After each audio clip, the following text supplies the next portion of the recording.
주일을 맞아서 하나님의 전에 나와서 먼저 찬양으로 예배를 시작하려고 합니다. 하나님께 예배 드릴 때 그리고 찬양 드릴 때 하나님께 기쁨이 될 수 있도록 기도드립니다. 모든 말씀 감사드리며 예수님의 이름으로 기도드립니다. 아멘. 먼저 홍해 앞에서 모세처럼 찬양 드리겠습니다.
Jesus generation.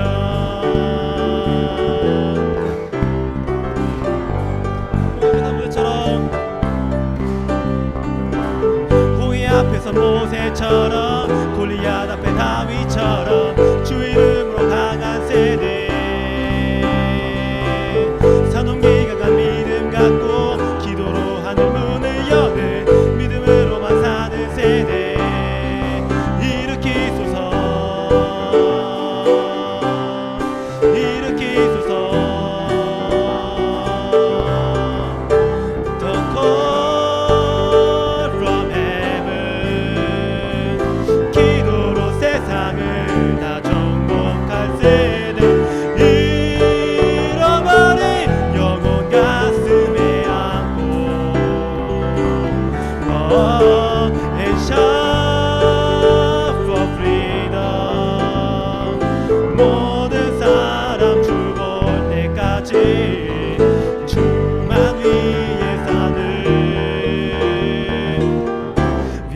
Jesus call from heaven 기도로 세상을 다 정복할 세대 잃어버린 영혼 가슴에 안고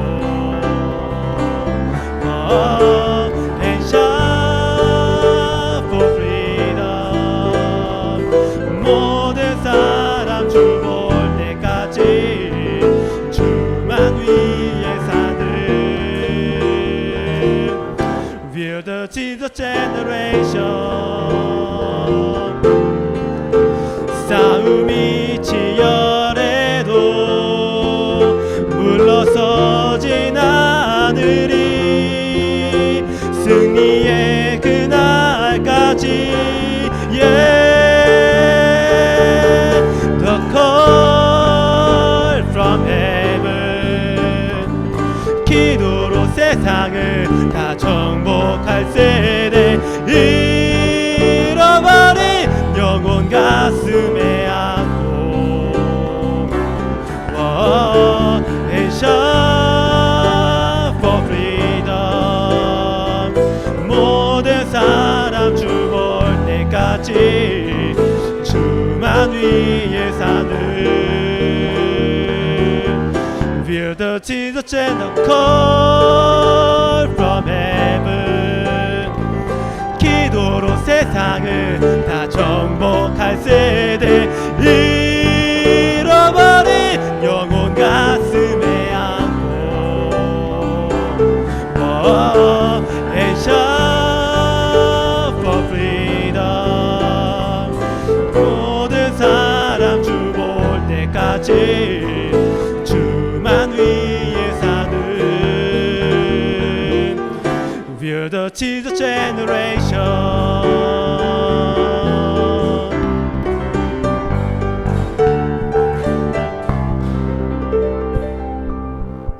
다음으로 실로암 찬양 드리겠습니다.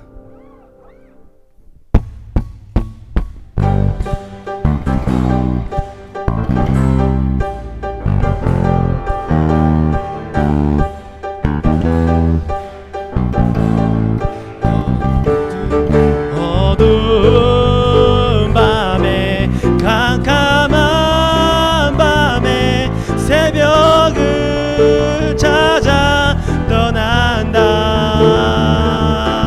종이 울리고 닭이 울어도 내 눈에는 오직 밤이었소. 우리가 처음 만난 그때는 차가운 새벽이었소. 주님 마음속에 사랑이 있음을 나는 느낄 수가 있었소. 우주 다시게 우주여 당신께 감사하리라. 실로암 내게 주심을 나에게 영원한 사랑 속에서 떠나지 않게 하소서. 어두운 밤부터 다시 시작하겠습니다. 어두운 밤에 캄캄한 밤에 새벽을 찾아 떠난다. 종이 울리고 닭이 울어도 내 눈에는 오직 밤이었소. 우리가 처음 만난 그때는 차가운 새벽이었소. 주님 마음속에 사랑이 있음을 나는 느낄 수가 있었소. 우주하시게 우주여 당신께 감사하리라. 실로암 내게 주심을 나의 영원한 사랑 속에서 떠나지 않게 하소서. 우주여 당신께 감사하리라. 실로암 내게 주심을 나에게 영원한 사랑 속에서 떠나지 않게 하소서.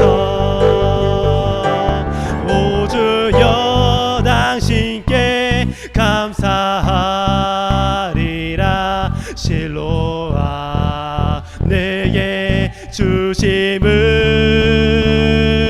나에게 영원한 사랑 속에서 떠나지 않게 하소서. 한 번 더 우주여 당신께 감사하리라.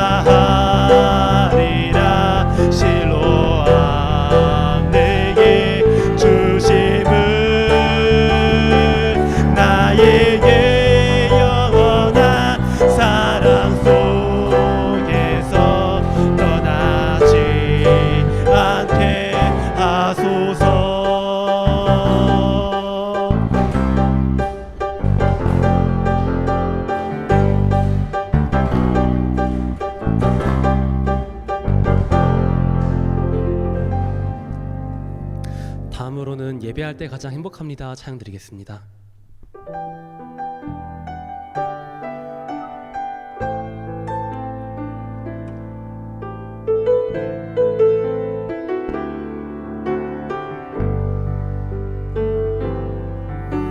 숨이 찰 정도로 힘든 순간이 와도 눈물이 쏟아지는 슬픔이 와도 내 평생에 놓을 수 없는 마음속 깊은 곳부터 지금 이 순간이 마지막일지라도 마지막 순간에 나 고백할 노래 내 평생에 놓을 수 없는 마음속 깊은 곳부터 예배할 때 가장 행복합니다. 예배할 때 가장 행복합니다. 나를 구하시고 날 사랑하신 주님께 예배할 때 숨이 찰 정도로 힘든 순간이 와도 눈물이 쏟아지는 슬픔이 와도 내 평생에 놓을 수 없는 마음속 깊은 곳부터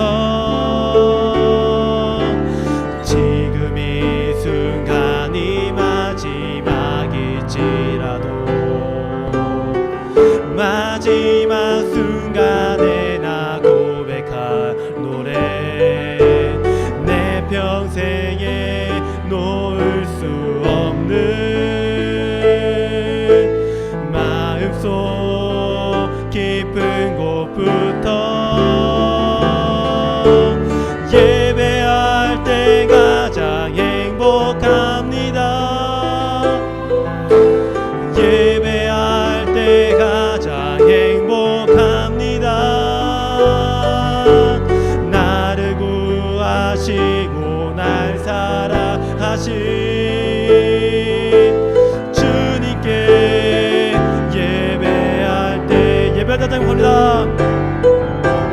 예배할 때 가장 행복합니다.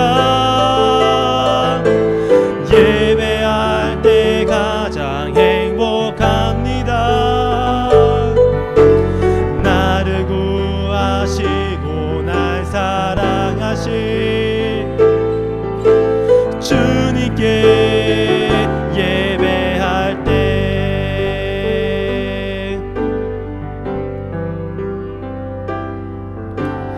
아버지 사랑 내가 노래해 아버지 은혜 내가 노래해 그 사랑 변함없으신 거짓 없으신 성실하신 그 사랑 상한 갈 때 꺾지 않으시는 꺼져가는 등불 끄지 않는 그 사랑 변함없으신 거짓 없으신 성실하신 그 사랑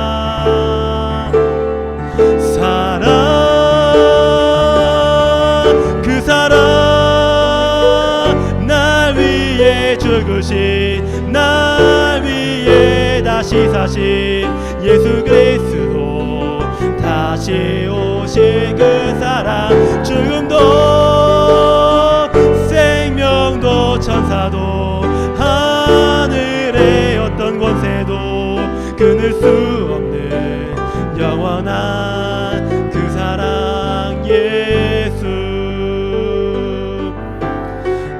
아버지 사랑 내가 노래해. 아버지 은혜 내가 노래해. 그 사랑 변함없으신 거짓 없으신 성실하신 그 사랑 상한 갈 때 꺾지 않으시는 꺼져가는 등불 끄지 않는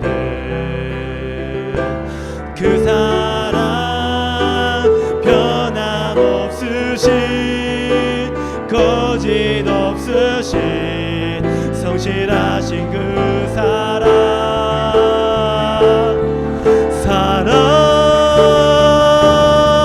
그 사랑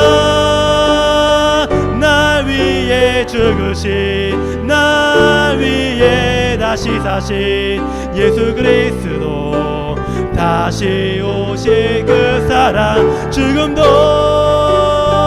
생명도 천사도 하늘의 어떤 곳에도 끊을 수 없는 영원한 그 사랑 예수 사랑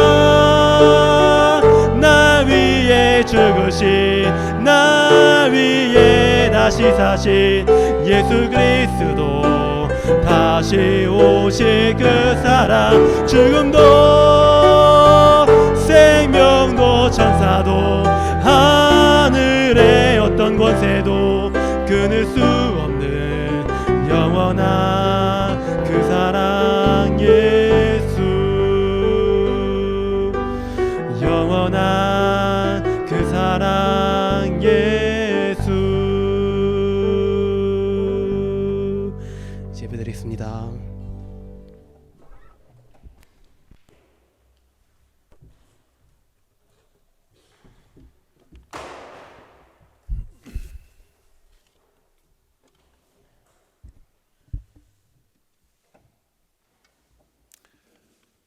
다 같이 일어나셔서 묵도함으로 주일 예배를 시작하겠습니다.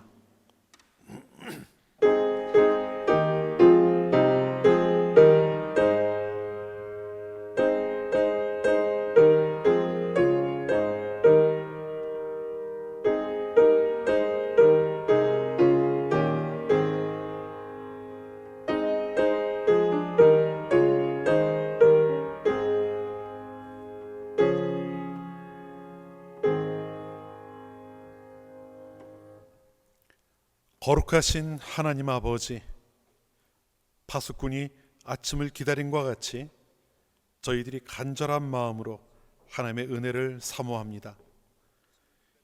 이 시간 겸손히 하나님을 예배하는 주의 자녀들을 만나 주시옵소서. 아침의 밝은 햇빛처럼 저희의 심령에 임하여 주옵소서. 강하고 능력 있는 팔로 저희를 안아주시고 인도하여 주시옵소서. 무엇보다 이 시간 주님과 함께 기뻐하며 하나님께만 영광을 돌리는 그러한 예배가 되게 하여 주옵소서. 예수님의 이름으로 기원합니다. 아멘. 기뻐하며 함께 노래 부르며 함께 찬양하겠습니다.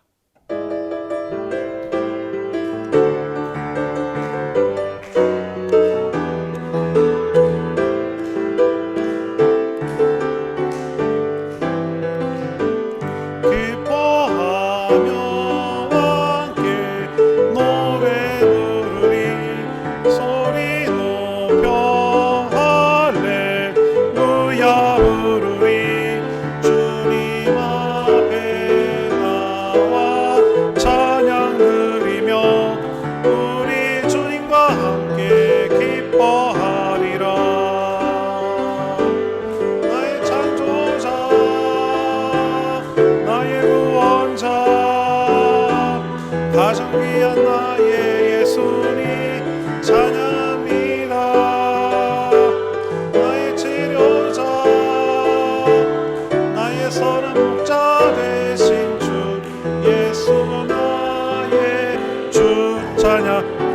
기뻐하며 함께 노래 부르리.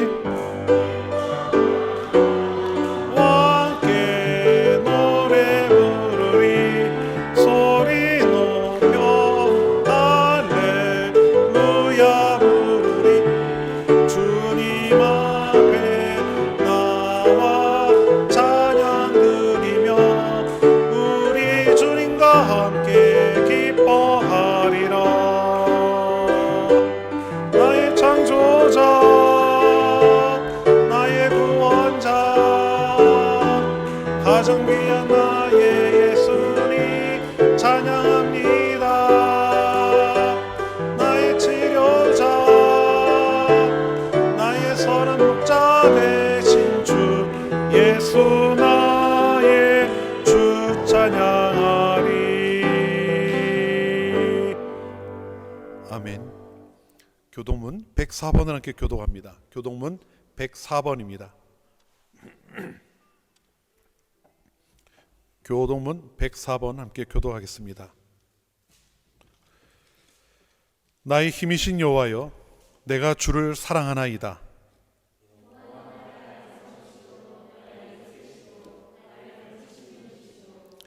나의 하나님이시여, 내가 그 안에 피할 나의 바위이시요 나의 방패시요. 예수께서 이르시되 오히려 하나님의 말씀을 듣고 지키는 자가 복이 있느니라 하시니라.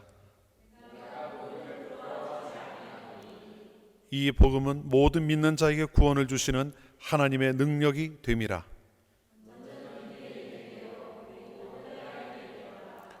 복음에는 하나님의 의가 나타나서 믿음으로 믿음에 이르게 하나니,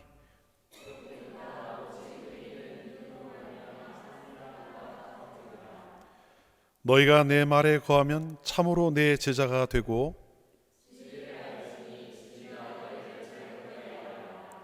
우리 주 예수 그리스도로 말미암아 우리에게 승리를 주시는 하나님께 감사하노니,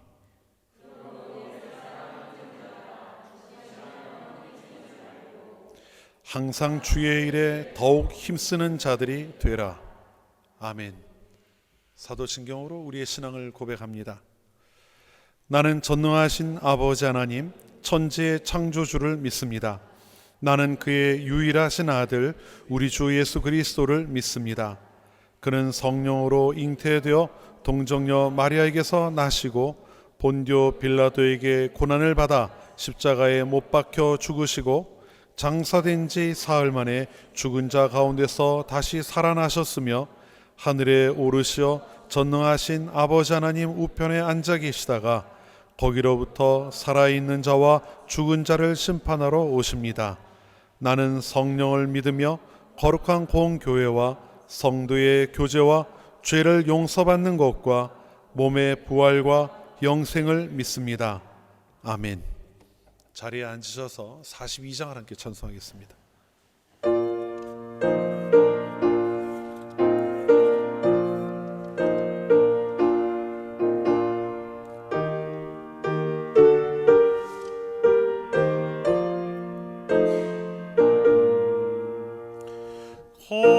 거룩한 주님께 예배를 드리세. 무릎을 꿇고서 영광 돌려 금 같은 순종과 향기로운 겸손을 주님께 바쳐서 경배하세. 주 앞에 삼가서 겸손히 행하면 주 너를 언제나 보시리. 말씀의 위로와 기도의 응답을 내 갈 길 바르게 인도하리. 주 앞에서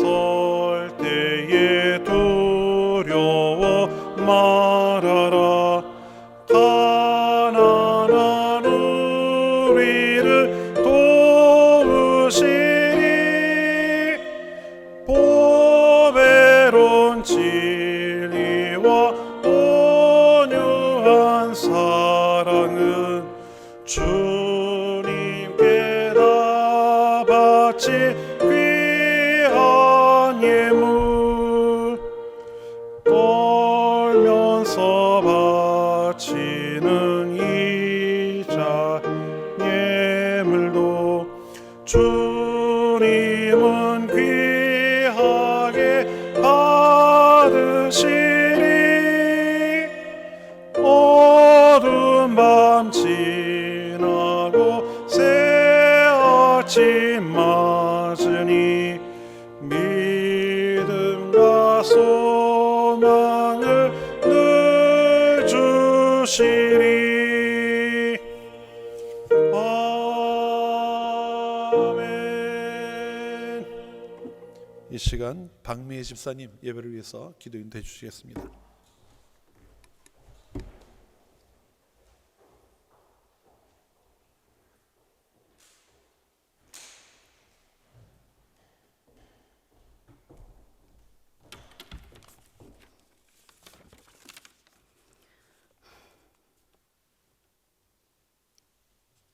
사랑과 은혜가 풍성하신 하나님 아버지, 부족한 저희들을 주님의 자녀로 삼으시고 오늘 거룩한 주일 주님 앞에 나와 예배드릴 수 있게 하시니 감사합니다.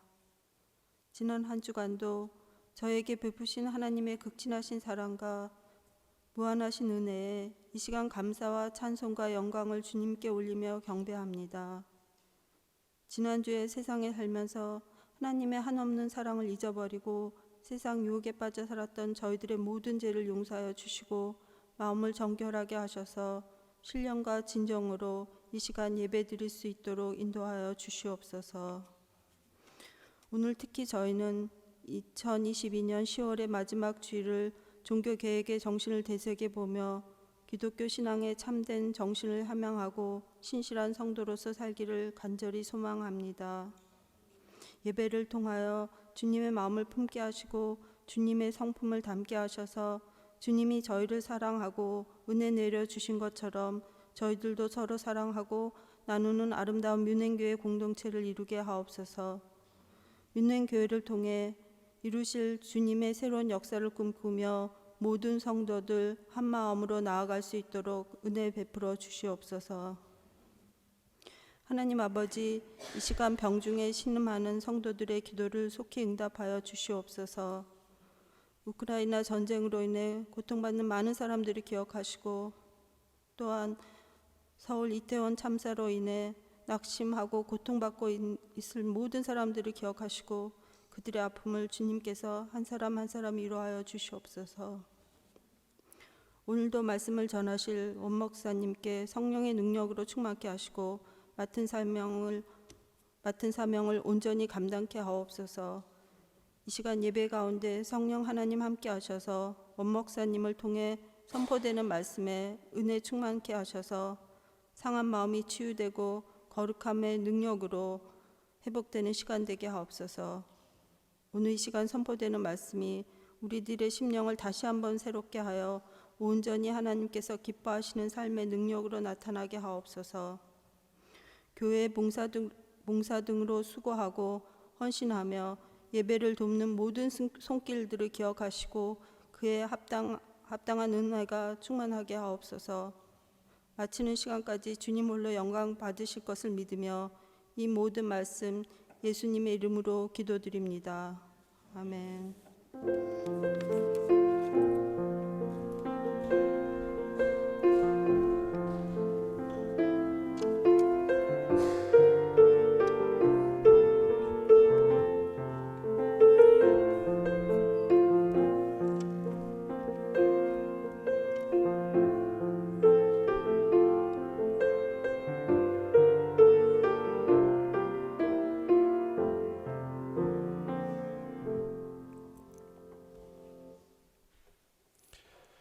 이 시간 우리에게 주시는 하나님의 말씀은 느헤미야서의 말씀을 보겠습니다. 느헤미야 8장 1절부터 12절까지의 말씀입니다. 느헤미야 8장 1절부터 12절까지의 말씀을 우리 함께 보겠습니다.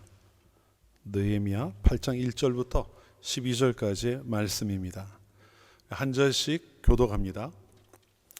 이스라엘 자손이 자기들의 성읍에 거주하였더니 일곱째 달에 이르러 모든 백성이 일제히 수물 앞 광장에 모여 학사 에스라에게 여호와께서 이스라엘에게 명령하신 모세의 율법책을 가져오기를 청하매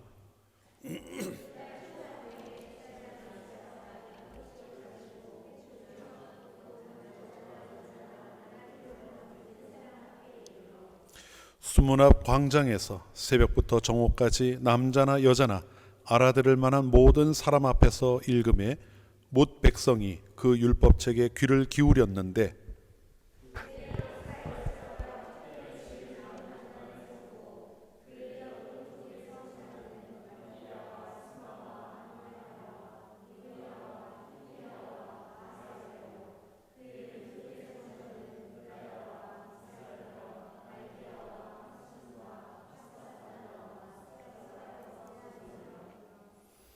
에스라가 모든 백성 위에 서서 그들 목전에 책을 펴니 책을 펼 때에 모든 백성이 일어서니라.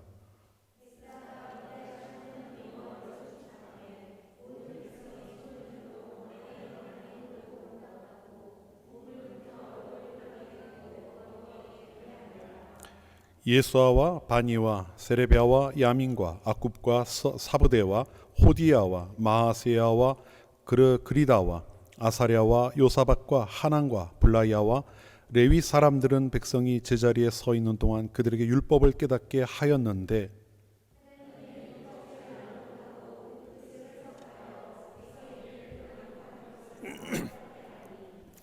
백성이 율법의 말씀을 듣고 다 우는지라. 종독 느헤미야와 제사장 겸 학사 에스라와 백성을 가르치는 레위 사람들이 모든 백성에게 이르기를 오늘은 너희 하나님 여호와의 성일이니 슬퍼하지 말며 울지 말라 하고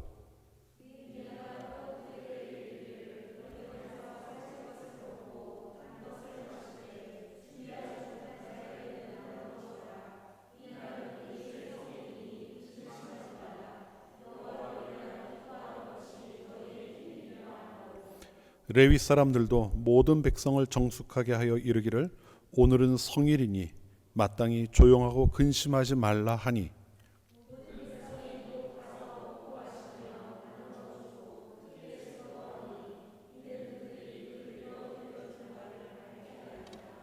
아멘. 네, 오늘은 종교개혁 주일입니다.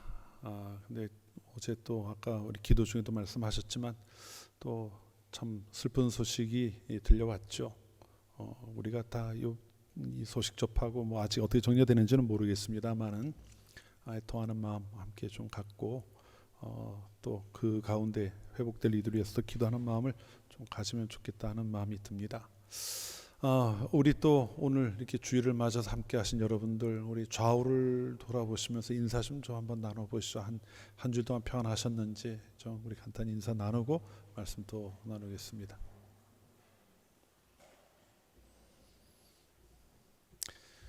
예, 하나님 앞에 나오는 그 시간을 또 기억하고 그 자리를 지키는 여러분들 모두에게 하나님께서 예배하신 은혜로 넘치도록 채워주시는 그러한 시간이 되기를 축원합니다. 오늘은 종교개혁 주간입니다. 주일입니다. 이제 원래 내일이 종교개혁을 시작한 날이라고 보통 이제 이야기를 합니다. 지금으로부터 505년 전이죠. 505년 전 1517년 10월 31일 비텐베르크에 있는 성교회라는 곳이 있어요. 성교회라고 하는 곳 문 앞에 루터가 95개의 논제 이제 뭐 어떤 반박이다 뭐 이제 논제다 이렇게 이야기를 합니다만은 토론할 만한 거리로 95개의 이제 논제를 게시를 했어요. 그리고 그 날로부터 종교개혁이 시작되었다고 우리는 이제 여기는 겁니다. 그리고 나서 우리가 이제 매월 10월 마지막 주일이 되면은 이제 그날을 종교개혁 주일로 지킵니다. 505년 전에 있었던 벌써 505년이 됐어요. 얼마 전에 500년 기념행사 했던 것 같은데 그런 이제 종교개혁 주일을 저희가 또 맞았습니다. 오래전 일인 것 같아요. 500년이면은 언제입니까? 임진왜란 때쯤 되는 거죠. 한국으로 따지면은 굉장히 오래전의 일인데요. 우리에게 참 오래전에 있었던 일이지만 오늘 이 시간 이 자리에서 개신교도로 예배하는 우리들에게는 이 날이 정말 큰 의미를 갖는 날이에요. 그래서 그 의미를 오늘 우리가 함께 읽었던 느헤미야 말씀을 통해서 우리가 그 의미를 좀 한번 되새겨보고자 합니다. 먼저 오늘 읽었던 말씀을 좀 간단히 좀 살펴보겠습니다. 느헤미야, 북왕국 이스라엘이 아수르의 멸망을 당하고 주전 687년이죠. 682년에 이제 죄송합니다. 732년에 멸망하고 그 다음에 주후 586년에 남왕국 유다가 멸망을 합니다. 이 차례차례 하나씩 멸망하고 모두가 다 이 역사 속에 사라진 거죠. 그리고 난 다음에 하나님께서 약속하셨던 70년 후에 포로 귀환이 있을 것이라는 말씀을 따라서 포로 귀환이 이루어져요. 근데 포로 귀환이 이루어지는 시기에 1차로 들어왔던 이들이 이제 그곳에서 정착하고 성을 쌓아가고 또 성전을 건축하고 하는 이야기들이 쭉 이어져 갑니다. 그런데 그 중에 오늘 말씀은 처음 들어온 이들이 예루살렘 성을 건축하는 과정에 대한 이야기를 하고 있어요. 예루살렘에 귀환한 이들이 성을 쌓고 또 자신들이 예전에 예루살렘 완전히 회파되어 가지고 다 무너져 버렸으니까요.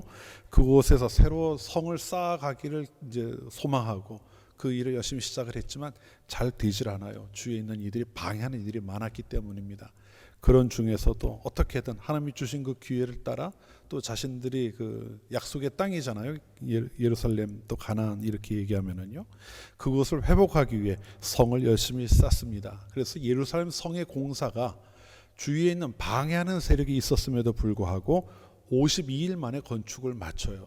그 길이가 한 2-3km 정도 되는 그 둘레가 한 2-3km가 넘는 그러한 성을 52일 만에 이제 모두 건축을 하게 됩니다. 건축을 하고 이제 수도가 회복이 된 거잖아요. 예루살렘이 이제 건축이 되었고 또 이방 민족들이 쳐들어와서 괴롭힌다 하더라도 방어할 수 있는 이제 근거가 생긴 셈이죠. 그런데 여러분 한번 생각해 보십시오. 외부로부터의 침을 막을 수 있는 성벽이 세워졌다고 해서 이스라엘이 회복이 된 것이라고 이야기할 수 있을까요? 아직 그게 되질 않았어요.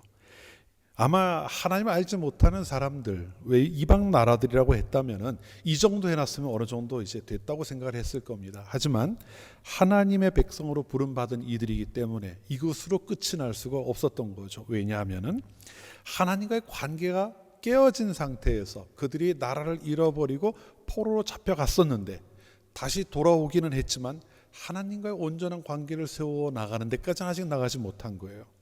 하나님이 약속하신 바대로 그들의 땅을 다시 회복시켜 주시고 돌아오기는 하셨지만 여전히 그들은 예전에 멸망당할 때의 상태에서 벗어나지 못한 채 그냥 살아가고 있었던 것이죠.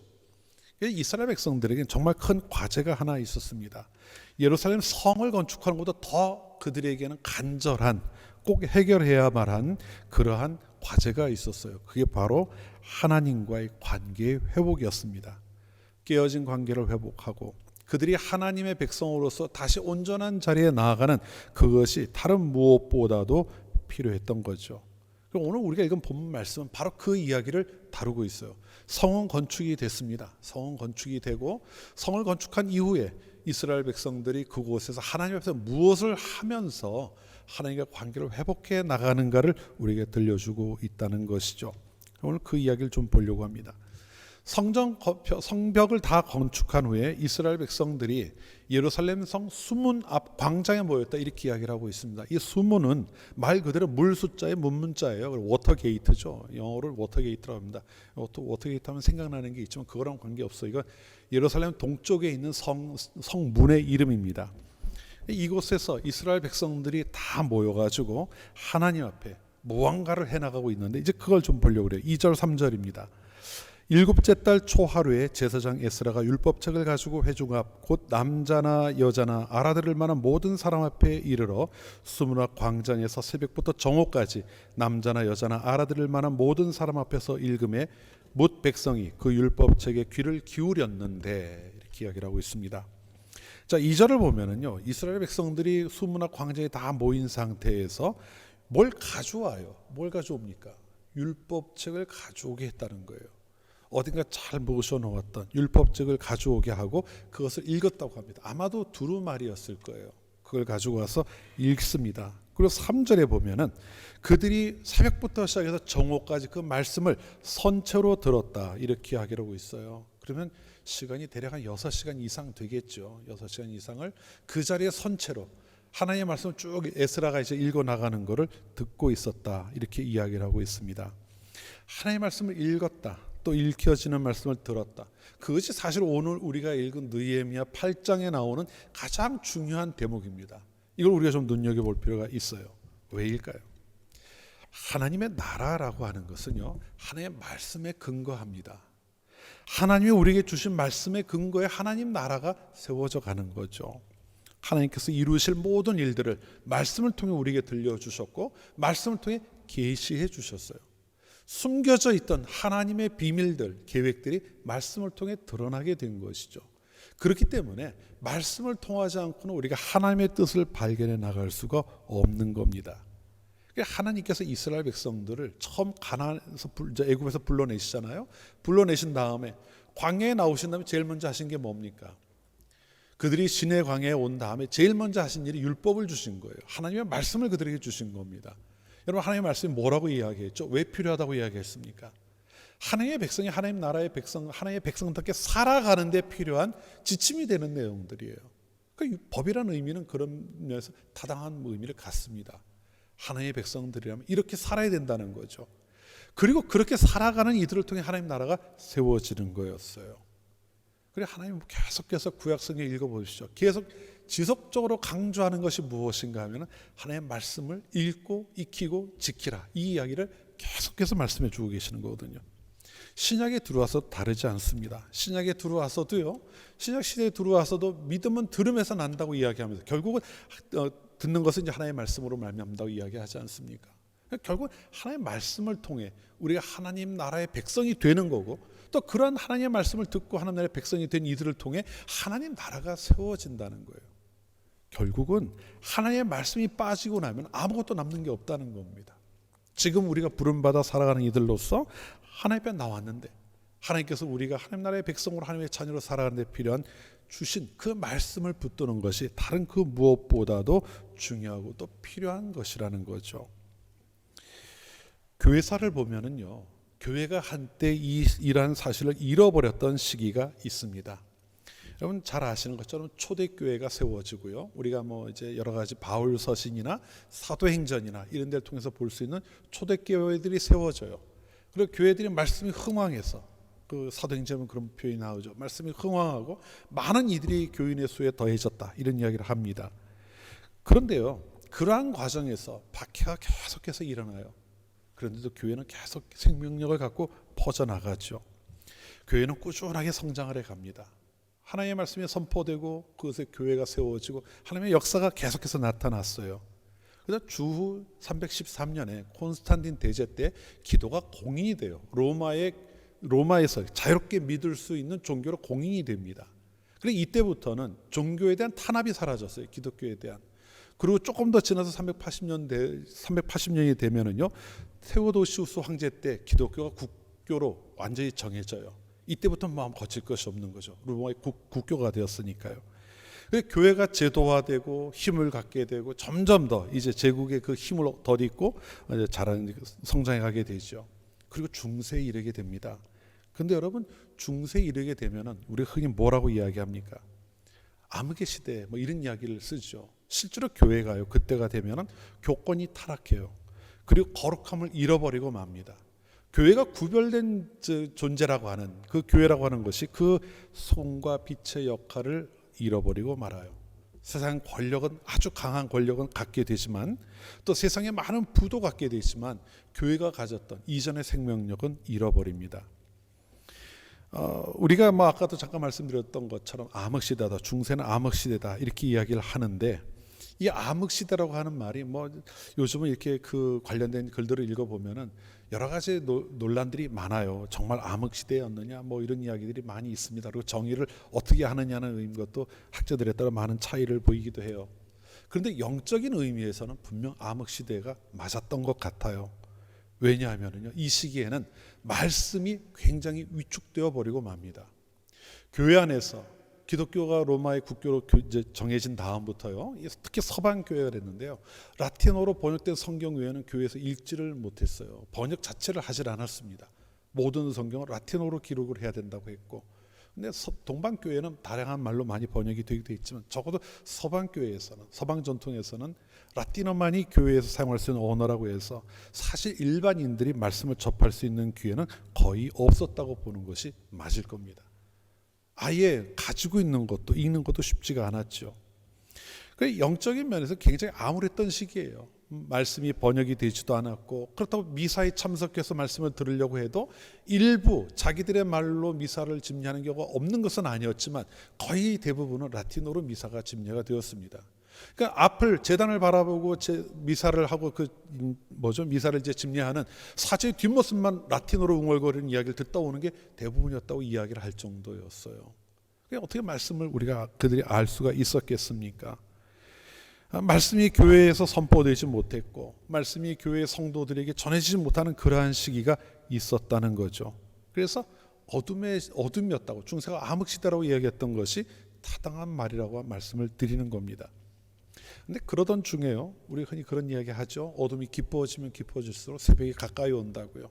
어둠이 깊어지던 정말 캄캄한 그 시기에 조금씩 빛을 비추는 일들이 나타나기 시작합니다. 물론 그들이 개혁을 해야 되겠다고 어떤 의도를 가지고 그러한 일을 진행했던 것은 아닙니다. 그런데 그러한 일들이 계속해서 나타났어요. 개혁의 길을 걸었던 이들이 지속적으로 나타나면서 종교개혁이 일어날 수 있는 분위기를 조금씩 만들어가고 있었던 거죠. 전에 저희가 종교개혁지 탐방을 하셨던 분들께는 간단하게 좀 말씀을 드린 적이 있습니다만 오늘 또 그렇지 못하신 분들 계시니까 조금만 더 말씀을 드릴게요. 루터보다 한 100여 년 전에 살았던 영국의 옥스포드에 있었던 신학자가 있습니다. 위클리프라고 하는 신학자예요. 존 위클리프입니다. 아마 많이 들어보셨을 거예요. 그 선교 단체 중에 위클리프 성경 번역하는 그 선교 단체가 있거든요. 이 이름을 따온 겁니다. 왜냐하면은요, 이분은 1300년대를 살았던 분인데요. 1300년대 중반부터 시작해서 거의 후반까지 살았던 분인데 영어 성경을, 라틴어 성경을 영어로 번역을 했어요. 그 당시로는 할 수 없는 일이었는데 그걸 했던 겁니다. 그리고 영국 사람들은 영어로 성경을 읽을 수 있는 환경을 갖게 된 거죠. 그리고 위클리프의 영향을 받은 사람이 또 있었어요. 체코에 있었던 얀 후스라고 하는 사람입니다. 흥미로워요. 얀, 존, 이 사실 같은 이름이죠. 발음 읽는 건 다르게 읽는 건데요.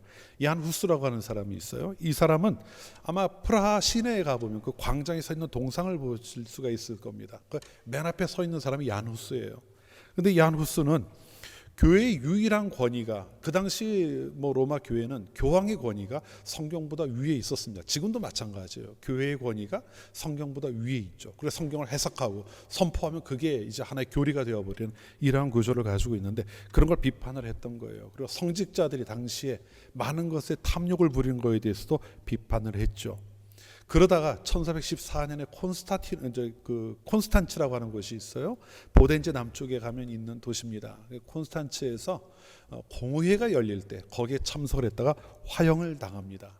이러한 성경 말씀의 중요함, 또 그것의 권위를 강조하고 하다가 결국 그것 때문에 화형을 당했죠. 그리고 1517년에 그 종교개혁을 시작했던 루터도 마찬가지예요. 그도 1522년 9월에요. 요번에 저희가 이제 탐방하면서 방문했던 바르트브루크라고 하는 성이 있는데요. 아이젠하크라고 하는 곳에 있는 성입니다. 그곳에서 성경을 번역을 해요. 12일주 만에 신약 성경을, 이 사람은 헬라어에서부터 이제 독일어로 번역을 합니다. 그래서 지금도 그 성경이 굉장히 잘 번역된 성경으로 사용이 되고 있다고 그래요. 독일에서는 루터 성경이죠. 이렇게 성경을 번역해요. 그러면서 그 당시 일반 서민들이, 일반 백성들이 가까이 할 수 없었던 말씀들을 그들의 손에 들려주기 시작했던 거예요. 그때 마침 인쇄술이 그 앞에 개발이 됐잖아요. 그래서 이제 인쇄술이 발달하면서 이것들이 책으로 인쇄되어서 많은 사람들 손에 들려지기 시작합니다. 그리고 그 이후로 일어난 종교 역사를 다 다룰 수는 없습니다만은 얼마나 많은 이들이 그 복음에 대한 열정을 가지고 살아갔는지 몰라요. 물론 그 상황에 목숨을 잃은 이들도 굉장히 많습니다. 그들 결국 이들이 했던 일들은 다른 게 아니에요. 성경의 권위, 하나님의 말씀의 권위가 얼마나 크다고 하는 것, 무엇보다 앞선다고 하는 것, 그리고 그 말씀을 통하지 않고는 우리가 하나님께 나갈 수 없다는 사실을 분명히 알고 있었기 때문에 그것을 위해 목숨까지도 걸고 이 모든 일들을 감당해 왔던 겁니다. 유일한 권위, 우리 성도들이 있어 유일한 권위는 하나님의 말씀이다라고 하는 것을 분명히 알고 있었던 거죠. 반면 로마 가톨릭 교회는요, 제2차 바티칸 공의회, 그러니까 1962년부터 1965년까지 이 이야기 이런 내용을 좀 다룹니다. 그리고 미사를 모국어로 집례할 수 있다고 하는 걸 결정을 해요. 그러니까 1965년 이후에야 이제 각 나라 말로 미사를 할 수 있는 그런 상황이 된 거죠. 이처럼 종교개혁이라고 하는 건요, 성경의 권위를 성도들의 삶에서 가장 최상의 권위를 갖는 것으로 돌려놓는 역할을 했던 거예요. 우리가 종교개혁의 의미를 여러 가지로 이야기할 수 있습니다. 우리가 로마 교황의 면죄부를 판매하는 것에 대해 저항하고 이런 것들도 이야기할 수 있고, 그 당시에 또 로마나 신성 로마 제국이나 이런 데서 있었던 어떤 권력 간의 갈등, 이런 걸 틀을 통해서 해석을 할 수도 있어요. 하지만 가장 중요한 것은 하나님의 말씀의 권위를 되찾았다는 겁니다. 하나님의 말씀이 다른 그 무엇보다도 귀중하다는 걸 알고 그것을 많은 사람들 앞에 또 온 세상 앞에 확증했다고 하는 것이 우리가 오늘 말씀에서 함께 보아야 될 가장 중요한 내용이라는 거죠. 지난 목요일이죠. 지난 목요일 날 우리가 지난 11일부터 2박 3일 동안 가졌던 종교역지 탐방을 다녀온 분들이 모여서 잠깐 평가회를 가졌습니다. 그 기간 동안 우리가 어떤 걸 생각을 하고 어떤 걸 느꼈는지 이런 것들을 좀 나누는 시간을 가졌어요.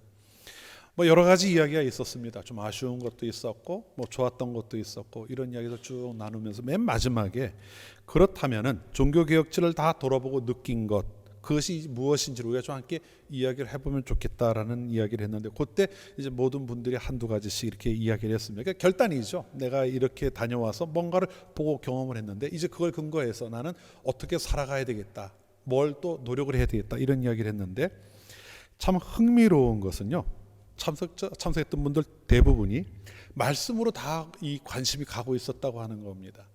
말씀을 좀 더 알아야 되겠다, 혹은 말씀을 좀 더 읽어야 되겠다, 말씀을 읽는데 좀 더 애를 쓰고 시간을 들여야 되겠다, 이런 이야기를 했다는 거예요. 근데 그 전에 제가 이런 오늘 지금 말씀에서 나오는 이런 이야기들을 하지는 않았습니다. 그냥 우리는 가서 보고 온 것뿐이에요. 종교개혁지를 방문하고 그곳에서 종교개혁자 중에 한 명이었던 루터가 행했던 일들을 보고 또 우리가 돌아와서 생각하면 그거에 대한 이야기를 나눈 거죠. 그런데 그 이야기를 나눌 때 누가 뭐라고 한 것도 아닌데 대부분의 참석자들이 성경과 연결시켜서 내가 무엇을 해야 될지를 생각했다고 하는 거죠. 좀 그게 굉장히 흥미로웠어요. 뭐라고 딱히 이야기를 한 것도 아니고 가이드라인을 준 것도 아니었지만 우리가 그러한 경험을 하고 난 다음에 내가 어떻게 해야 될까를 생각할 때 성경과 연결이 되었다고 하는 건 말이죠. 그런데요, 조금만 더 생각을 해보면은 그러한 결론은 어떻게 보면은 당연한 것이라고 할 수가 있습니다. 왜냐하면요, 복음을 듣고 하나님의 자녀가 된 자들이 내가 하나님의 자녀가 되었다는 사실을 알고 하나님의 자녀로 살아가려고 생각을 한다면은 어떻게 해야 되지라는 게 떠오를 수밖에 없어요. 이건 자연스럽게 따라오는 질문입니다. 그런데 답을 여러분 가지고 계십니까? 우리의 본능적인 생각 속에서는 그 답을 찾을 수가 없어요. 그래서 하나님의 말씀을 주신 거거든요. 그러니까 결국은 하나님의 말씀으로 돌아갈 수밖에 없는 겁니다. 내가 하나님의 뜻대로 살아가려고 작정을 한다면은 하나님의 말씀을 떠나지 않고는 하나님 떠나서는, 아니면 하나님의 말씀을 알지 않고는 그렇게 살아갈 수가 없는 거죠. 그래서 결국 말씀으로 돌아갈 수밖에 없는 거예요. 누가복음 8장을 보면은요, 예수님께서 어떤 집에 들어가서 말씀을 가르치던 중에 한 사람이 집 밖에서 예수님께 이러한 이야기를 합니다. 많은 사람들이 모여 있으니까 운신할 틈이 없었을 거예요. 들어왔다 나갔다도 마음대로 못했을 겁니다. 근데 어떤 사람이 찾아와서 예수님, 당신의 어머니와 동생들이 찾아왔습니다, 이런 이야기를 해요. 그때 예수님이 그에게 뭐라고 대답을 하시나 하면은요, 누가복음 8장 20절과 21절 말씀인데요, 예수께서 대답하여 이르시되 내 어머니와 내 동생들은 곧 하나님의 말씀을 듣고 행하는 이 사람들이라 하시니라. 분명히 선언을 해버리셨어요. 내 형제와 내 어머니는 하나님의 말씀을 듣고 행하는 자들이다. 분명하게 말씀을 하고 계시죠. 우리가 하나님의 자녀가 되는 길이 무엇이겠느냐는 겁니다. 듣는 것으로 충분하지가 않고요, 듣는 대로 행하는 것도 필요하다고 하는 걸 말씀하고 있는데, 그 첫머리는 결국 듣는 것부터 시작된다는 거죠. 결국 구원받은 자로서 우리가 하나님의 자녀로 이 세상을 살아가기 위해서는 하나님의 말씀을 알아야 한다는 것으로 갈 수밖에 없다는 거예요. 저는 그날 저녁에 이렇게 이야기를 나누면서 한 시간 조금 더 우리가 이야기를 나눴던 것 같아요. 근데 끝나고 나면서 마음이 참 기뻤어요. 보아야 될 것을 본 것 같다. 그리고 우리가 무엇을 해야 될지를 생각한 것 같다라는 마음에 참 마음이 기뻤습니다. 아마 그 자리에 함께 하시던 하나님도 제대로 보고 왔네라는 말씀을 하시지 않을까 하는 그런 생각도 했어요. 다시 본문으로 돌아와 봅시다. 오늘 본문에 나온 유다 백성들, 나라를 잃고 먼 타국으로 잡혀가 포로 생활을 하다가 돌아왔습니다. 그들에게 하나님의 언약이 성취되는 놀라운 은혜를 경험한 거예요. 아무도 생각하지 못했는데 귀환을 이제 허락받았고, 그리고 귀환을 했습니다.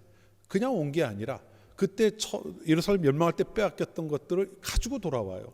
그리고 왕의 특명을 받아서 그곳에서 여러 가지 필요한 것들을 하는데, 건축하고 하는데 필요한 것들을 사용할 수 있는 허가까지 받아가지고 돌아옵니다. 그리고 예루살렘에 다시 성을 쌓았던 거예요. 감격이죠. 그런데 그것만으로 충분하지 않다는 걸 잘 알고 있었어요. 그래서 오늘 말씀에 나오는 것처럼 그들이 이른 아침부터 성벽을 쌓자마자 그건 자신들의 생명을 담보하기 위해, 안전을 보장받기 위해 필요한 것이 얼른 쌓아놓고, 그 다음에 제일 먼저 했던 것이 바로 하나님의 말씀을 읽는 것이었다는 겁니다. 듣는 것이었다는 거죠. 이걸 통해서 하나님과 관계를 회복하고 자신들이 하나님의 백성으로 살아가겠다고 하는 결단까지 해나가는 그러한 과정을 지나갔던 겁니다. 오늘 우리가 이 사실을 기억해야 할 것 같아요. 사실 우리는요, 교회의 역사 중, 지난 2000년 교회의 역사 중에서 그 어느 시기보다도 하나님의 말씀을 접할 수 있는 기회를 많이 가지고 있습니다. 그렇죠. 얼마나 많은, 또 얼마나 다양한 기회들을 가지고 있습니까? 성경도 다양하게 번역이 되었고요. 그리고 또 하나님의 말씀이 다양한 방법으로 우리에게까지 전해져요. 책이든 말씀이든 방송이든 아니면 유튜브든 얼마나 많은 것들을 통해 우리가 접할 수가 있습니까? 그런데 홍수 끝에 마실 물 없다는 말 우리 하잖아요. 그렇게 되지 않아야 됩니다. 너무나도 많이 있는데 그 중에 하나라도 신경을 쓰지 않고 살아간다면 아무리 많은 것이 있다 해도 우리에게는 아무런 유익이 되지 않을 것이기 때문이죠. 오늘 우리가 다시 한번 좀 마음에 새기면 좋겠어요. 종교개혁 주일을 맞아서 모인 우리들이 하나님의 말씀을 통해 모든 것이 시작되었다고 하는, 개혁이든 하나님의 백성으로 살아가는 것이든 회복이든 이런 것이 시작되었다고 하는 것을 기억하고, 우리의 삶 가운데서도 하나님의 말씀을 통한 변화가 나타나는 그러한 삶을 결단하고 나가는 우리들이 되어야 한다는 사실을 기억하셔야 하겠습니다. 자, 종교개혁 시기, 아까 말씀드렸던 것처럼 하나님의 말씀을 읽고 싶어도 읽지 못하던 시기였습니다. 말씀드렸던 것처럼 우리에게 너무나도 많은 기회가 있어요. 그런데 우리가 한 가지 오늘 말씀에서 더 눈여겨보아야 될 것은요, 말씀을 읽는 자들에게 어떠한 일이 나타났는가 하는 겁니다. 7절부터 9절까지의 말씀을 한번 볼게요. 오늘 본문 7절부터 9절까지의 말씀인데요, 예수아와 바니와 세레비아와 야민과 악국과 사부대와 호디아와 마아세야와 그리다와 아사랴와 요사박과 하난과 블라야와 레위 사람들은 백성이 제자리에 서 있는 동안 그들에게 율법을 깨닫게 하였는데, 이건 아마 많은 지도자들 또는 레위 사람들, 율법을 잘 알고 있는 사람들이 가르치는 역할을 했다고 하는 걸 의미합니다. 이들이 이미 페르시아에 잡혀가서 한 세대 이상을 살고 왔기 때문에 말을 잊어버린 사람들도 있었을 것이고, 또 읽어도 무슨 말인지 이해 못하는 사람도 있었을 것이기 때문에 이러한 사람들의 도움이 필요했던 것이죠. 그래서 이제 그러한 걸 설명해 주는 거예요. 깨닫게 했다고 합니다. 말씀을 듣고 깨닫고 나니까 나타나는 변화가 8절 이하에 나옵니다. 하나님의 율법책을 낭독하고 그 뜻을 해석하여 백성에게 그 낭독하는 것을 다 깨닫게 하니 백성이 율법의 말씀을 듣고 다 우는지라. 다 울었다, 이렇게 이야기를 하고 있어요. 짧게는 40년, 길게는 70년 정도가 됩니다. 바벨론으로 포로로 잡혀가는 것이 한 번에 확 잡아간 게 아니에요. 3번에 걸쳐 잡아갔기 때문에 맨 처음 잡혀간 사람부터 따지면 70년 정도가 될 것이고 맨 마지막 잡혀갔던 사람들부터 따지면 40년 정도가 될 겁니다. 그렇게 좀 길기가 차이가 있지만 70년에서 40년 정도 잡혀갔던 사람들이 돌아와서 하나님의 말씀을 들은 거예요. 그동안 하나님의 말씀을 어떻게 들었는지 명확하게 알 수는 없지만 지금처럼 하나님의 말씀에 집중해서 듣고 그것에 자신들이 되짚어보는, 되새겨보는 이러한 기회는 아마 많이 갖지 못했을 겁니다. 그런데 그 말씀을 듣고 나서 이들이 다 울었다, 이렇게 이야기를 하고 있어요. 여기서 우리가 봐야 될 것은요, 그동안 이스라엘 백성들은 하나님의 백성이라는 이름을 가지고 살기는 했어요. 아마 그곳에 자기들끼리 모여서 하나님을 섬기는 일도 했을 겁니다. 그러니까 그들이 기억 속에 하나님이 또 자신들이 하나님의 백성이라는 걸 알고 있었기 때문에 귀환을 허락받았을 때 그들이 결단하고 여기까지 왔겠지요. 그런데 그곳에 와서 하나님의 말씀을 제대로 알지 못하고 살아갔던 자신들을 발견하게 된 거예요. 언제입니까? 말씀을 듣고 나니까. 말씀을 듣고 그 의미를 충분히 깨닫고 나니까 나의 삶이 어떠했는가를 그 말씀을 비추어 돌아볼 수 있게 되었던 것이죠. 하나님의 은혜라고 하면 하나님의 은혜, 또 하나님께서 회복시켜 주신 것이라 하나님께서 회복시켜 주신 것, 아니면 나의 삶 가운데 하나님 원하신 대로 살아가지 못했던 그러한 모습들을 그 가운데서 발견해 나갔던 거예요. 그리고 그들이 보였던 반응은 눈물을 흘렸다는 말로 표현하고 있는 겁니다. 하나님의 말씀을 읽을 때요, 우리 마음속에, 우리 삶 가운데 이와 같은 변화가 나타난다고 하는 것을 말씀해 주고 있는 겁니다. 우리가 성경을 읽을 때 아무 생각 없이 읽어 나가는 것 같을지도 몰라요. 하지만 그 말씀을 조금 더 집중하고 그 의미를 되새기면서 읽어보십시오. 말씀을 한 번 읽고 두 번 읽고 읽어나가는 과정에 하나님께서 그 말씀을 통해 분명히 우리를 만져주시고 우리를 변화시켜 주실 겁니다. 히브리서 기자는 이렇게 이야기를 해요. 4장 12절 13절 말씀에서요, 잘 아시는 말씀일 겁니다. 하나님의 말씀은 살아있고 활력이 있어 좌우의 날서 어떤 검보다도 예리하여 혼과 영과 및 관절과 권수를 찍어 쪼개기까지 하며 또 마음의 생각과 뜻을 판단하시나니, 이렇게 이야기를 해요. 여러분, 말씀이 어떻게 그런 일을 하겠습니까? 그런데 이거는 고백이에요. 증언하는 겁니다. 하나님의 말씀이 그와 같은 능력이 있어서 실제로 그와 같은 일을 이루신다고 하는 것을 깨달은 이들이, 경험한 이들이 고백하는 내용 아니겠어요? 하나님의 말씀을 우리가 읽을 때 나에게 아무런 것, 그냥 내가 단순히 지식을 늘리기 위해 읽는 것이 아니라는 겁니다. 그 가운데 하나님의 뜻이 나타나고 하나님의 행하시는 능력이 나타나기 때문에 우리가 그 말씀을 읽어야 한다는 거예요. 이어지는 13절 말씀이에요. 지으신 것이 하나도 그 앞에 나타나지 않음이 없고 우리의 결산을 받으시리의 눈앞에 만물이 벌거벗은 것 같이 드러나느니라. 모든 것을 다 품고 있는 하나님의 말씀임을 이야기하고 있는 것이죠. 모든 것을 온전하게 하는 능력이 된다는 것을 증언하고 있는 겁니다. 다른 어떤 것으로도요, 이것을 대신할 수 없어요. 여러분, 하나님의 자녀가 되었다, 나는 하나님의 백성으로 살아가고 싶다라는 마음을 다 가지고 계신 줄로 믿습니다. 그런데 다른 무엇으로 그걸 채울 수 있을까요? 어디 가서 누구의 집회가 좋다고 그 집회 가서 한번 딱 두고 뜨거워지면 내가 그걸 이루었다고 이야기할 수 있을까요? 아닙니다. 정말 중요한 것은요, 하나님의 말씀 속에서 그 말씀을 통해 나에게 들려주신 하나님의 음성이 무엇인지를 들을 줄 아는 그러한 마음이 우리에게 있어야 한다는 거예요. 그 안에서 하나님의 말씀은요, 그 자체로 역사하십니다. 그렇기 때문에 말씀을 읽어야 한다고 이야기하는 것이고 말씀을 익혀야 된다는 말씀을 드리는 거죠. 말씀을 가까이 하고 읽어나가는 과정이 우리에겐 꼭 필요합니다. 지난주에 광고를 드렸으니 다 기억을 하고 계실 겁니다. 오는 목요일부터 청년부를 중심으로 해서 11월 한 달 동안 성경 읽는 시간을 가져보자, 이렇게 이야기를 하고 이제 말씀을 드렸어요. 뭐 범위가 넓지는 않아요. 로마서부터 시작해서 에베소서까지입니다. 모두 합치면 59장이에요. 60장이 채 안 되더라고요. 59장인데 여러분, 신구약 전체가 1189장입니다. 그러니까 제가 계산을 해보니까요, 5%가 조금 안 돼요. 20분의 1을 읽는 거예요. 한 달 동안 20분의 1을 읽는 겁니다. 이것도 못하진 않을 거 아니에요. 그죠? 하나님의 말씀을 어떻게든 가까이 하고 읽겠다고 하는 마음을 결단하는 것이 우리에게 필요해요. 앞으로 살아가면서 그 시간이 점점 더 많아지기를 바랍니다. 하지만 당장은 그거라도 시작을 해보자는 거예요. 하나님의 말씀을 가까이 하고 하나님의 말씀을 펴보고 그 안에서 무엇이라고 말씀하신지를 귀를 기울여 들어보자는 거죠. 까만 것은 글씨고 하얀 것은 종이다, 이걸로 만족하는 것이 아니라, 내가 몇 번 읽어봤다라고 이걸로 만족하는 것이 아니라, 정말 하나님께서 그것을 통해 나에게 뭐라고 말씀하시는가를 들었다라고 하는 이러한 고백을 해야 되지 않겠느냐는 겁니다. 하나님의 백성으로 살아간다고 하는데 그러한 고백 없이 살아가는 것이 무슨 의미겠느냐는 것이죠. 잘은 모르겠어요. 하나님께서 우리에게 그 시간을 통해 어떤 경험을 하게 하실는지, 어떤 준비를 하실는지는 모릅니다. 그런데요, 거창한 것은 아니라고 해도 그렇게 하나님의 말씀을 우리가 가까이 하려고 하는 마음을 품을 때, 그 말씀을 듣고 내가 그 말씀을 붙들고 기도하며 고민할 때에요, 하나님께서는 우리 삶 가운데 우리가 예전에 생각하지 못했던 변화들을 또 개혁을 할 수 있는 그 길을 보여주실 겁니다.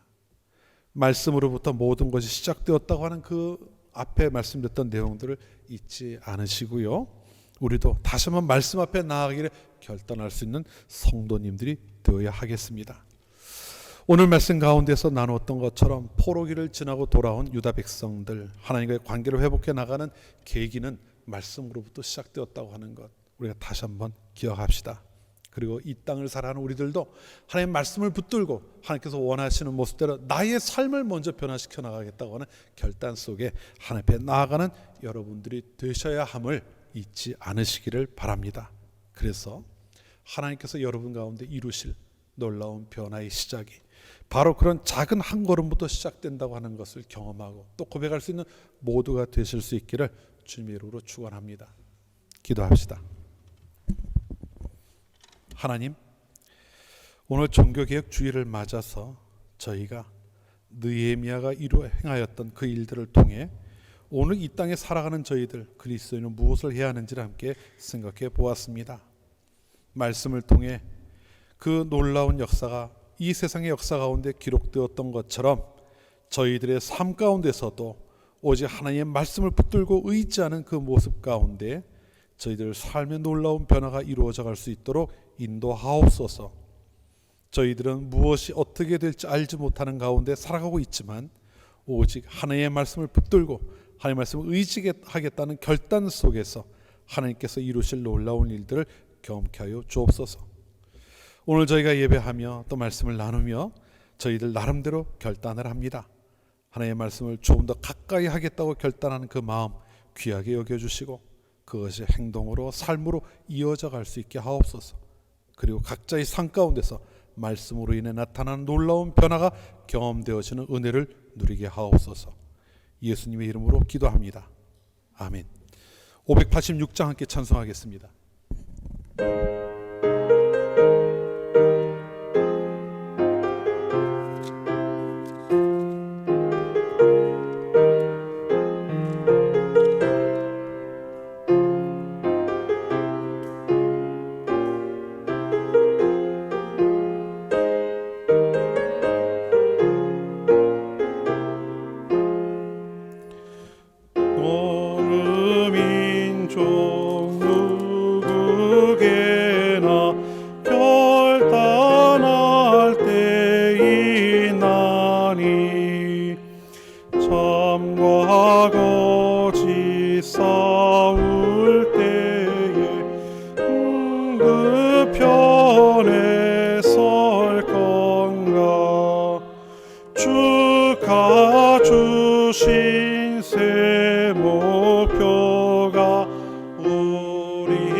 비겁한 자 물러서나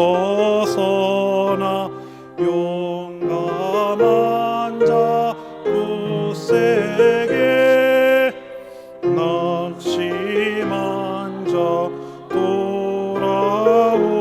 주는 그날까지 서리라. 교자의 빛을 따라 주의 뒤를 쫓아서 흘린 가를 한만영에 가리라. 새 시대는 새 사명을 우리에게 주나니 들리 따라 사는 자는 오늘날이 언제나 악이 비록 성하여도 진리 더욱 강하다.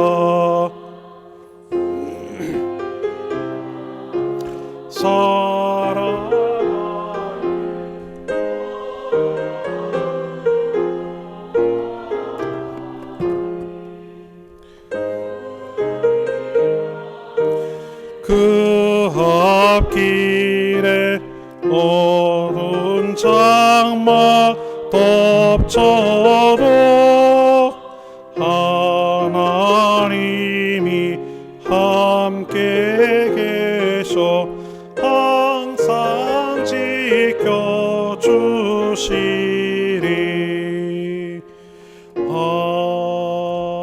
아멘. 들으신 예물 위해서 기도하겠습니다. 하나님, 지난 주일 동안 저희들 이 세상 가운데 하나님께서 허락하신 그 삶의 자리를 지키며 또 하나님께서 허락하시는 능력과 또 힘을 가지고 살아갈 수 있게 하셨음을 감사합니다. 많은 일들이 있었지만 그 가운데서도 저희로 하여금 온전한 길을 걷게 하셨고 무엇보다 하나님께서 저희가 동행하셨음을 기억하며 살아가게 하셨습니다. 이제 하나님께서 베푸신 그 놀라운 은혜와 사랑 가운데 살아온 저희들이 하나님께로부터 받은 은혜를 기억하며 아버지 앞에 예물을 드립니다. 감사로 드리는 예물 기쁘게 받아주시고 하나님께서 원하시는 데 합당하게 사용될 수 있게 하옵소서. 아버지 하나님께서 각자의 삶을 통해 계획해 놓으신 들을 이끌어 가실 때 언제나 그 인도하시는 하나님을 바라보며 믿음 가운데 행하는 성도들이 되게 하시고 하루하루의 삶이 모여 하나님께서 이 땅 가운데 저희들을 통해 이루고자 하신 일들을 온전히 성취해 나가는 그러한 시간이 되게 하여 주옵소서. 앞으로 한 주일 동안 저희들 이 세상 살아갈 때에도 변함없는 한결같은 하나님의 은혜 가운데 거하게 하시고 하나님으로 인하여 세상 가운데 승리하는 삶을 살아내게 하옵소서. 언제나 함께 하시며 지키시는 하나님께서 저희들 삶을 인도하심을 믿고 의지하오며 예수님의 이름으로 기도합니다. 아멘.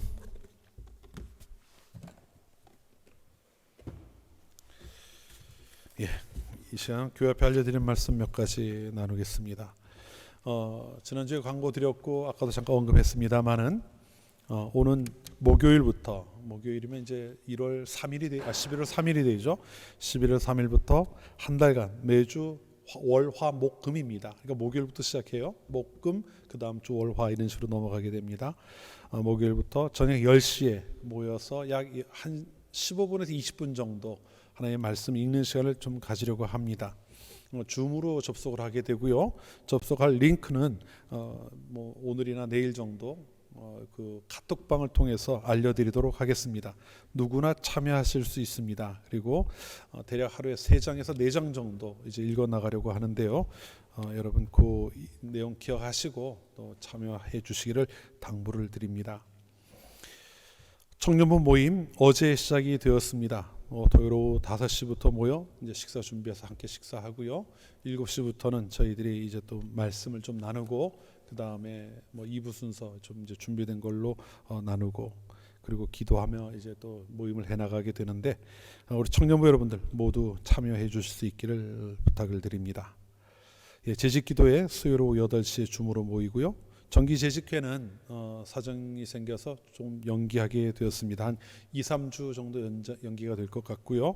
날씨 정해지면은 새로 정해지면은 주보를 통해서 알려드리도록 하겠습니다.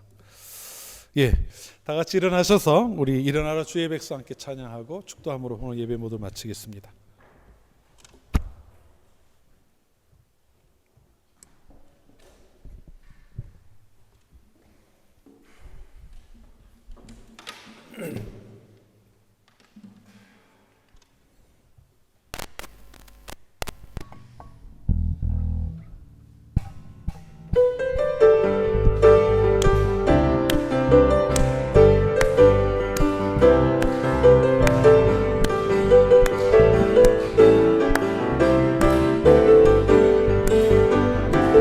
일어나라 주의 백성 빛을 발하라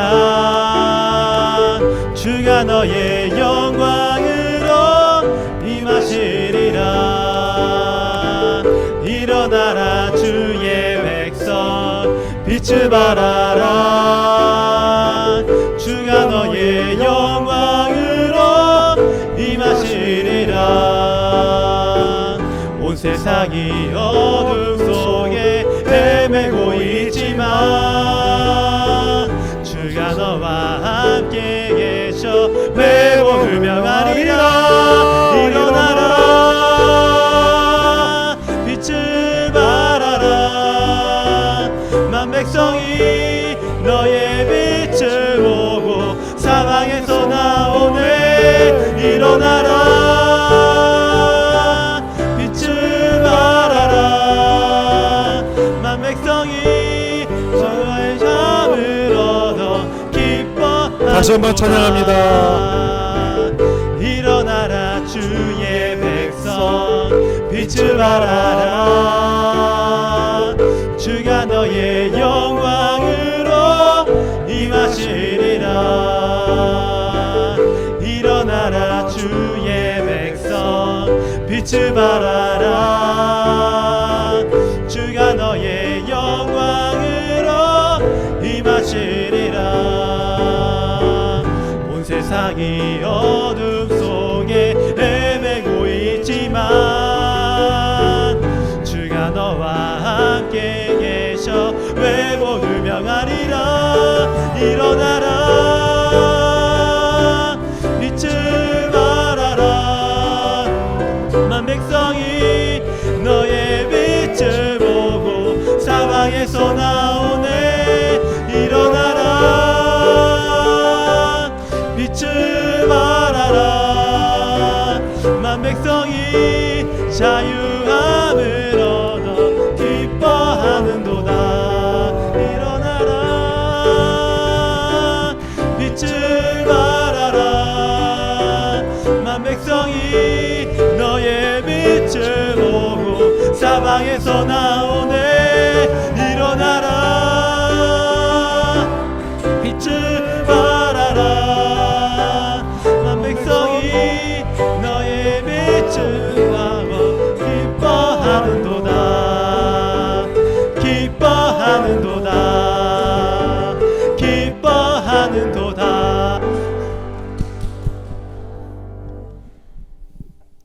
우리 주 예수 그리스도의 은혜와 하나님 아버지의 지극하신 사랑하심과 성령의 교제하심이 하나님께서 우리에게 주신 말씀을 통해 그 말씀을 붙들고 하나님께서 이 땅 가운데 허락하신 성도의 삶을 온전히 살아가기를 다짐하며 각자의 삶 가운데 변화되어야 할 또 개혁되어야 할 모든 일들을 오직 말씀의 능력으로 이루어 나가기를 소원하는 이 자리에 함께한 모든 하나님의 백성들과 하나님께 세우신 교회 위에 항상 함께 하시기를 간절히 축원하옵나이다. 아멘.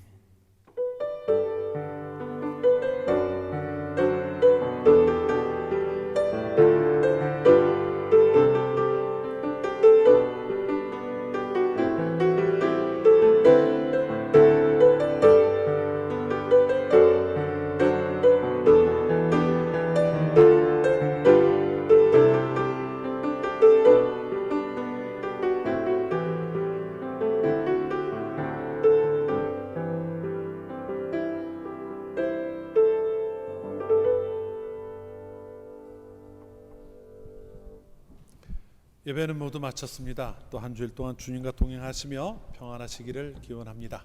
다음 주일 또 건강한 모습으로 예배 가운데 다시 뵙겠습니다. 샬롬. 주의 교회